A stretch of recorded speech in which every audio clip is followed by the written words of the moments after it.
2025 લગભગ આ દાયકાનું સૌથી ખરાબ વર્ષ. મહાકુંભમાં 82 લોકો પોતાની જિંદગી હારી ગયા. ન્યૂ દિલ્હી રેલવે સ્ટેશન 18 લોકો ઘરે પાછા જ ના આવ્યા. પહલગામમાં આતંકી હુમલો, 26 લોકોએ જીવન ગુમાવ્યું. એર ઇન્ડિયા ક્રેશમાં 240 લોકોની જીવનયાત્રા અધૂરી રહી ગઈ. આરસીબીની જીતના સેલિબ્રેશનમાં 11 લોકોના મૃત્યુ થયા અને 47 લોકો ઘાયલ થયા. પંજાબના ફ્લડમાં 55 લોકોનો જીવન પ્રવાહ રોકાઈ ગયો. ઉત્તરાખંડમાં 13 લોકોએ પોતાની જિંદગી ગુમાવી અને 66 લોકો તો હજુ સુધી મળ્યા જ નથી. અને વિજય રેલીમાં 40 લોકોના મૃત્યુ થઈ ગયા.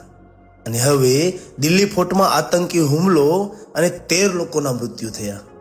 આ જિંદગી કેટલી નાજુક હોય છે કે અત્યારે જે રોજ આપણે જીવીએ છીએ ને, એ જ આપણો સાચો આશીર્વાદ છે. એ જ આપણો સાચો આશીર્વાદ છે.